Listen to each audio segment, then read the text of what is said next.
Let's bring on our first guest tonight. I think this is our first Oscar winner that's on tonight. And she did a short that was ridiculously great called Crisis Hotline Veterans Press 1. If you watch this and didn't cry, you're not human. And Dana Perry, who got that Oscar, joins us now. Hello, Dana. It's Pat. How are you? Hi, how are you? Thank you for having me. I'm good, and Andrew's here as well. Hey, Dana. How are you doing? So I loved it that you won, and I love it. We love it here at KLEAN when things that have a message come to the forefront and win. And yours is all about, I spend a lot of time at the Veterans Hospital, not just on Memorial Day or Veterans Day, and we just kind of wash over veterans, don't we sometimes? Yeah, I think that's the case. I think we're afraid of approaching them, and, they're human just like us, and I think they come back and feel pretty isolated and have a hard time reintegrating into their communities. Yeah, I think one of the things that I find most disturbing is how much money we spend on training people to go to war and equipment we spend for them to use. And you give some guy $1 billion tank, and then all of a sudden you just send him home, and that's about it. That's about it. Yeah, it's really not enough. And I found your something to be documentary proud actually absolutely fascinating. I thought it was really good. And one of the reasons I really enjoyed it personally was I was one of the I was a counselor in Tompkins County Community Suicide Prevention Center, which was one of the first ones in the country, if not the first, I think. And, I did that. That was my first thing I ever did in social services when I was just out of high school. Wow. So, I got to be a trained, suicide prevention counselor. Yeah. And it was really interesting to see how you brought that to life with narratives. It was great. Thank you. Dana Perry is our guest, and what is the most? First of all, these people that answer these phones are great. I mean, oh my God, they're heroes. They're so engaged in what they do. It just made me cry. I mean, I feel like I do a lot of service. God, I felt like I was doing nothing after watching this. What's the number one thing that they have to do? I know they talk a lot of people out of committing suicide on the spot, but what's the number one goal for that hotline? Well, I think there are several. I think the number one thing that they have to do is ask that veteran or that veteran's relative if they are having any thoughts of hurting themselves or others. That's the first question, pretty much, other than thank you for your service, which they often open with or close with, which I really like a lot. The immediate job is to prevent that veteran from hurting himself or herself. And whether that's by invoking loved ones or directing them to counseling, they have many different ways of trying to interrupt the impulse.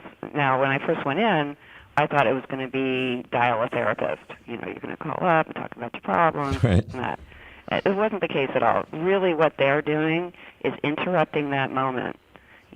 First of all, let's give it up for anyone brave enough to make that call, because it takes some guts and it takes some... It's a heavy phone. That's a heavy phone. That's a very heavy phone. Yeah, I mean, we know, for example, that most people that have a problem generally takes about 7 years before they'll even call for help. So the ability to answer a phone... Wow, I didn't even know that. So the ability to answer a phone after somebody's waited that long prior to getting help is a big deal. And I think that, what you were talking about, how realizing that this is such a complicated problem, suicide, and all the underlying issues that go with it, from PTSD to depression to anxiety.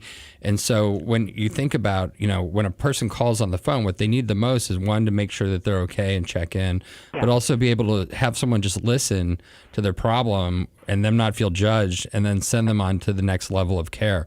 Exactly. And there's multiple levels of care in this. The idea that somehow we're just going to have a phone line only and that's going to solve this problem is not enough. The country really needs to get together. That's not the intention at all. I mean, the phone is really just a bridge to getting that help. I mean, it's a crucial point. It's a crucial part of the process. That's what I'm saying. But it's just the beginning. We have to really concentrate on outpatient programs and inpatient, and really looking at reforming our mental health system. That's a big one. Yeah, it is. Yeah. Well, and on that topic, Dana Perry's our guest. Nobody wants to have their child die, and unfortunately or sadly, yours committed suicide, and also nobody wants to be reminded about it every day. But I think that this conversation now, we're hoping here that, when someone dies from something awful, we maybe spend a day on it. Or the news cycle. We don't, but the news cycle does. When Robin Williams died, 44,000 people died of depression last day. It was a one-day story. Right. I think this keeps, how much of the narrative will continue now with the movie?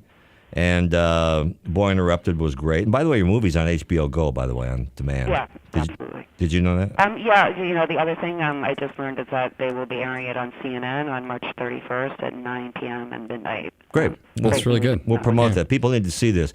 But the conversation to continue. How do we keep it going, Dana? Because they don't give out Oscars every day for these kinds of things. Well, you got your moment in the spotlight. Two parts to it. We did the film about the hotline, and this veterans issue is a giant issue. As we said, we spend all this money on arming them. We spend very little on taking care of them when they come home. The other issue is suicide itself and the stigma around it and our fear of talking about it.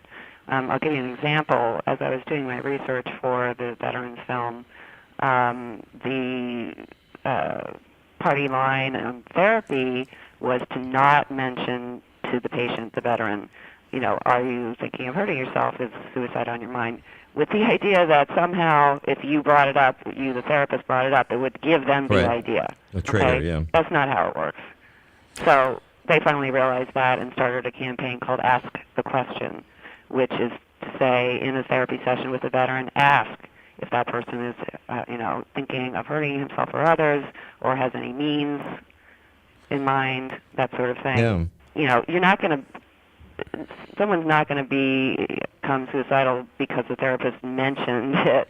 Yeah, absolutely. I think what I've seen in the field is a lot with veterans, especially, is the fear of bringing up suicide because it's seen as such a weakness within that community. Absolutely, right? That's a really big part of the problem. So it's almost like military culture does not. Yeah, they don't tolerate it. They see it as weakness and your inability to fight, and your inability to take care of those that you're fighting with. I think too that the biggest thing, I've had a suicide in my close family, and it's like a wrecking ball hitting you in the gut. Sure. And because I've had 5 or 6 friends, believe it or not. Well, I'm in the recovery community, so I have had a lot of friends who have committed suicide. And I think the biggest question that people have, and I'm wondering if you still have it, is why.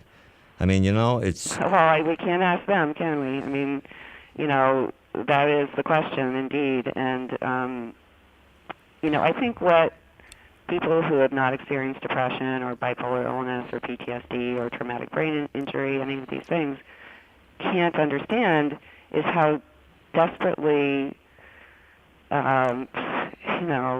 lost these people are. That they actually think that the only way to get relief is to end their life. What they don't realize is that they're also potentially ending the happiness or the lives, the peace of others. Everybody around them. Robin Williams. Around them. Robin used to say to me, I wake up in the morning and my first thought is jump. And I never said why. Well, I don't know if why is really the right question at first. The question at first really is, are you really going to kill yourself? And there's such a fine line between not killing yourself and killing yourself. Like one of the stories I like to tell, when I was working in acute care psych, I had this patient who had tried to kill herself unsuccessfully. And I asked her that question, why, when she came in and when I was a therapist, just starting out. And she said, because I broke my shoelace. And I was like, what? That was it. And of course, that wasn't it. What I found out was there was a whole series of problems and anxieties and frustrations and things that had caused trauma and depression in her life. And it was at that moment when her shoelace broke that she just couldn't handle it anymore. That was just, it just wasn't worth it to go on. At least that's what she thought in her head. And people get into a situation where they're right on that line. They're either not going to kill themselves or kill themselves. And slipping over that edge is very easy. So when somebody says something that even sounds like blasé or in passing about suicide or killing themselves, it's important to say, hey, you want to talk about it? I'm willing to listen. Absolutely, and I think a lot of times, my son was a teenager when he took his life, and a lot of times, people would tell me, oh, he's just being a teenager, acting up, he's looking for attention, and I would say, no, you don't understand. He's bipolar. This is, these are extreme mood swings. He, gets into a catatonic state where he cannot be reached, and he's, like a different person. It's like a complete transformation. It is a fine line, and I think back to the responders, what they do really well is tip the line to life. You know, Absolutely. Again, if somebody was brave enough to pick up that phone and have that conversation, they are thinking about it. They might have a weapon in their hand, and they might have pill bottle open. And the documentary does. they do. You hear them talk. You put the weapon down. The documentary is called Crisis Hotline Veterans Press 1, HBO Go on demand.